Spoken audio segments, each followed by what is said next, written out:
నమస్కారం. తీర్థయాత్ర కార్యక్రమానికి స్వాగతం.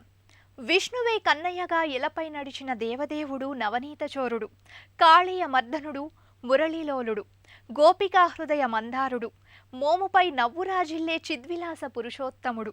అంతేకాదు, చిటికిన వేళుతో గోవర్ధనగిరిని ఎత్తిన గోపాలుడు, ఆలమందని అలరించిన వేణుగాన సరళికి ఆయనే మురళీ మనోహరుడు. ఆ నీలిమేఘశ్యాముడు కొలువైన ఆలయాలు ఎన్నున్నా ఇప్పుడు మనం చూడబోయే క్షేత్రానికి చాలా విశిష్టత ఉంది. అదే తాళ్లపూడి మదనగోపాలస్వామి క్షేత్రం.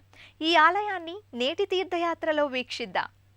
నాసాగ్రే నవమౌక్తికం కరతలే వేణుం కరే కంకణం సర్వాంగే హరిచందనంచ కలయం కంఠే చ ముక్తావళి గోపస్త్రీ పరివేష్టితో విజయతే గోపాల చూడామణి అనే శ్లోకాన్ని మననం చేస్తూ అరవింద నేత్రుడైన తాళ్లపూడి మదన గోపాలుణ్ణి దర్శించడానికి భక్తి శ్రద్ధలతో భక్తులు సుదూర తీరాల నుంచి తండోపతండాలుగా తరలివస్తుంటారు. అందమైన పచ్చని పైరు పంటలతో పొంగిపొర్లే పాడి సంపదతో తులతూగే పశ్చిమ గోదావరి జిల్లాలోని పట్టిసానికి సుమారు 17 కిలోమీటర్ల దూరంలో శ్రీ రుక్మిణీ సమేత వేణుగోపాలస్వామి ఆలయం వెలసింది.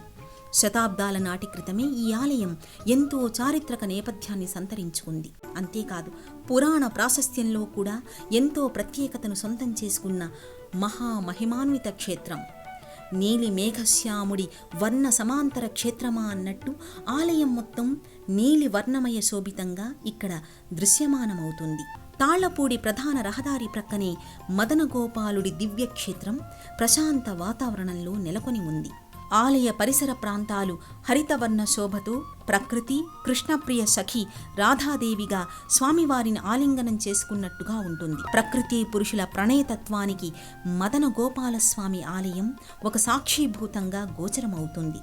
ఇక్కడి క్షేత్రాన్ని దర్శించవచ్చే భక్తులు సభక్తికంగా ఆలయ ప్రదక్షిణలు చేస్తూ భక్తి ప్రపత్తులను చాటుకుంటారు. జగన్మోహిని మదన గోపాలస్వామి క్షేత్రం పరమ పావన పుణ్యతీర్థమే కాదు, ప్రముఖ ఆధ్యాత్మిక కేంద్రంగా కూడా విరాజిల్లుతోంది. ఎందుకంటే ప్రత్యేక పర్వదినాలలో ప్రముఖ ఆధ్యాత్మికవేత్తల ప్రవచన కార్యక్రమాలను కూడా నిర్వహించి సనాతనతకు దర్పణం పడతారు ఇక్కడి భక్తులు. శ్రీ జగన్మోహిని మదనగోపాలస్వామి క్షేత్రం ఆవిర్భవించడానికి అత్యంత అద్భుతమైన పురాణ ప్రాశస్త్యం ఉంది. ఒకప్పటి దక్షయజ్ఞ వాటికే ద్రాక్షారామం అంటారు. పంచారామాల్లో ఒకటైన ఆ క్షేత్రానికి పట్టిసీమకు పురాణపరంగా ఒక అనుసంధానమైన కథ ప్రాచుర్యంలో ఉంది. ఆ ఆఖ్యానానికి మదనగోపాలస్వామి ఆవిర్భానికి గల స్థల పురాణం విశేషాలను ఇప్పుడు చూద్దాం.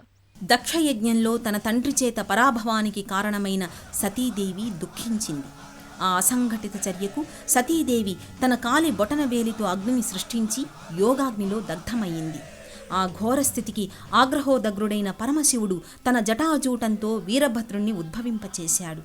ఆ వీరభద్రుడి చేతిలో దక్షుడు శిరచ్ఛేదనం చేయబడి మరణించాడు. ఆ స్వామి చేతిలో ఉన్న పట్టిసాన్ని నేటి పట్టిస ప్రాంతంలో విసిరేశాడని ప్రతీతి. దానికోసం వచ్చిన వీరభద్రుణ్ణి శాంతింపచేయడానికి దేవతల ప్రార్థనతో విష్ణువు తన మదనమోహన రూపాన్ని భద్రకాళికిచ్చి గోదావరిలో స్నానమాచరించి రమ్మంటాడు. ఆ నేపథ్యంలో విష్ణువు వేణుగాన రవళితో వీరభద్రుణ్ణి తన్మయుణ్ణి చేస్తాడు. దాంతో అక్కడికి చేరుకున్న భద్రకాళి సుందర మనోహర రూపాన్ని చూసి వీరభద్రుడు మోహితుడవుతాడు. ఆ విధంగా భద్రకాళికి వీరభద్రుడికి వివాహం చేస్తాడు. అలా విష్ణువు మదన గోపాలుడి రూపాన్ని వేణుగాన రూపాన్ని ధరించి జగత్కళ్యాణ కారకుడయ్యాడు. అందుకే ఈ క్షేత్రంలో కృష్ణుడు జగన్మోహిని మదన గోపాలస్వామిగా దేవకోటాద్రి సమీపాన గోదావరి తీరాన తాళ్లపూడిలో వెలసి కళ్యాణమూర్తిగా భక్తుల పూజలందుకుంటున్నాడు. భువిపై కన్నయ్య ఆలయాలు ఎన్నున్నా శ్రీ జగన్మోహిని క్షేత్రానికున్న ప్రత్యేకత మరే క్షేత్రానికి లేదు. అక్కడి కృష్ణయ్య కళ్యాణకారకుడు, లోక కళ్యాణ మూర్తుల కళ్యాణానికే మూలకారకుడు. అందుకే ఇక్కడ మదనగోపాలుడు జగన్మోహిని రూపంలో వెలసి భక్తులను సదా అనుగ్రహిస్తున్నాడు. స్వామివారి మహిమల్ని మనకు శివపురాణం, వీరభద్ర విజయం, బ్రహ్మ వైవర్త పురాణాల ద్వారా కూడా తెలుస్తోంది. అదే క్రమంలో ఈ క్షేత్రం ఎంతో చారిత్రక నేపథ్యాన్ని కూడా సొంతం చేసుకుంది. చోళుల పాలనలో రాజా విక్రమదేవుడు 1118 నుండి 1135 వరకు ప్రస్తుత ఏలూరు ప్రాంతాన్ని పాలించాడు. గోదావరి తీరాన విహారానికి వెళ్లిన సందర్భంలో విశ్రమిస్తున్న రాజుకి స్వప్నంలో కనిపించి స్వామి తన ఆవిర్భావ స్థానాన్ని చెప్పినట్టు ఒక స్థల పురాణం ప్రచారంలో ఉంది. ఇక 11వ శతాబ్దం నుంచి జగన్మోహిని మదనగోపాల స్వామిగానే పూజలందుకుంటున్నాడు. అప్పటి నుండి ఎన్నోసార్లు శిథిలావస్థకు చేరుకున్న మళ్లీ దాతల చొరవతో పునరుద్ధరణకు నోచుకుంది ఈ ఆలయం. ఇలా కాలానుగుణంగా ఎన్నెన్నో మార్పులు చేర్పులు జరిగి నేటి ఈ ఆలయ ఆవిష్కరణ జరిగింది. శ్రీ జగన్మోహిని మదనగోపాల స్వామి ఆలయం నేటి రూపు ఆవిష్కరించుకోవడానికి ముందు అంటే 1887లో గోదావరి ఉధృతికి నదీ తీరాన ఉన్న ఆలయం పూర్తిగా వరద ప్రవాహంలో కొట్టుకుపోయింది. అయితే సత్యభామ కృష్ణుడి విగ్రహాలు పూజారి భక్తి ప్రపత్తుల పుణ్యంగా దక్కాయని ఆ గ్రామ ప్రజలు చెబుతారు. ఆ తర్వాత అర్చకులు వేదాంత వెంకటాచార్యుల చొరవతో 1892లో మళ్లీ ఆలయ పునరుద్ధరణ చేసి రుక్మిణీదేవి విగ్రహాన్ని ప్రతిష్ఠించారు. ఈ దర్శనం జన్మజన్మల పుణ్యఫలంగా భావిస్తారు భక్తులు. కళ్యాణ కృష్ణుడిగా సంతాన గోపాలుడిగా ఇక్కడ స్వామిని ఆరాధిస్తే సకల సౌభాగ్య ప్రాప్తి కలుగుతుందని భక్తుల విశ్వాసం. సమస్త లోకాల్లోని మనోహరాలైన వస్తువుల కంటే మనోహరమైనది, ఆశ్చర్యకరమైన పదార్థాలన్నింటికంటే ఆశ్చర్యకరమైనది గోపాలకృష్ణుని దివ్య తేజస్సు. ఆయన శిరస్సులో నెమలిపించం అలంకారంగా ఉంటుంది. ఆయన సౌందర్యం వర్ణనకు సాధ్యం కానిది. మాధుర్యాన్ని వెలువరించే ఆయన ముఖం నుండి వీణుల విందైన మురళీనాదం వెలువడుతూ ఉంటుంది. ఆ ముగ్ధ మోహనత్వం తూర్పుగోదావరి జిల్లా ర్యాలీలో జగన్మోహిని కేశవస్వామిని పోలి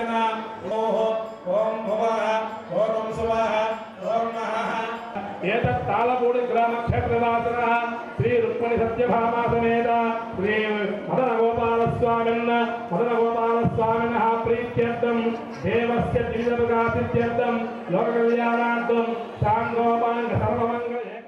అత్యంత పురాతనమైన ఈ ఆలయంలో శ్రీ రాజరాజేశ్వరీదేవి అమ్మవారి ఉపాలయం, శ్రీ భక్తాంజనేయ స్వామి వారి మందిరాలు నెలకొని ఉంటాయి. భక్తులు ఆ మహిమాన్విత మూర్తులను కూడా దర్శించి తరిస్తూ ఉంటారు. శ్రీ రుక్మిణి సత్యభామ సమేత జగన్మోహిని మదనగోపాల స్వామి దివ్యమైన తేజస్సుతో మధురమైన చిరునవ్వు అనే అమృత మకరందం వల్ల మరింత శోభాయమానంగా దర్శనమిస్తాడు. కృష్ణవర్ణ శోభితంగా ముఖవర్చస్సు ప్రకాశిస్తుంటే రుక్మిణీ సత్యభామల సహితంగా స్వామి మనోహరంగా దర్శనమిచ్చే తీరు శతసహస్రాధిక నేత్రాలతో వీక్షించిన భక్తునికి తనివి తీరదు. అంతటి మనోహరమూర్తి మదనగోపాలుడు. శిరోభాగాన పింఛం ధరించి విశాలమైన నేత్రాలతో దర్శనమిచ్చే స్వామి సందర్శనం లౌకిక సుఖాలలో కోరికలనే విషాన్ని హరించే శక్తి కలిగి ఉంటుంది. అందువల్ల అందరూ ఆయన సందర్శనం కోసం ఆరాటపడతారు. ఇంకా వాతావరణం నెలకొంటుంది. అలాగే శ్రీకృష్ణ జన్మాష్టమి నాడు కూడా ఆలయం ఎంతో ఆనందోత్సాహాలతో అలరారుతుంది. మదన గోపాలుడి ఆలయ ప్రాంగణంలోనే శ్రీ భక్తాంజనేయ స్వామి వారి మందిరం కొలువై ఉంది. భక్తులు తమ అభీష్టార్థం అంజనీసుతుణ్ణి దర్శించి సింధూర ప్రియుడికి భక్తి సుమాంజలులు సమర్పించి తరిస్తుంది. ఇదే ఆలయ ప్రాంగణంలో శ్రీ గణపతి, శ్రీ రాజరాజేశ్వరీదేవి అమ్మవార్లు, ముగ్గురమ్మల మూలపుటమ్మకు ప్రతీకగా హరిద్రావర్ణ ఛాయలో మెరిసిపోతూ భక్తులకు ముత్తైదు భాగ్యాలను ప్రసాదిస్తుంది. ఇదే వరుసలో కళ్యాణ మండపం కూడా నిర్మితమైంది. స్వామివారు ఇరు దేవేరులతో సౌందర్యాత్మకంగా శోభిల్లే పలు శిల్పాలు దివ్యంగా గోచరిస్తాయి.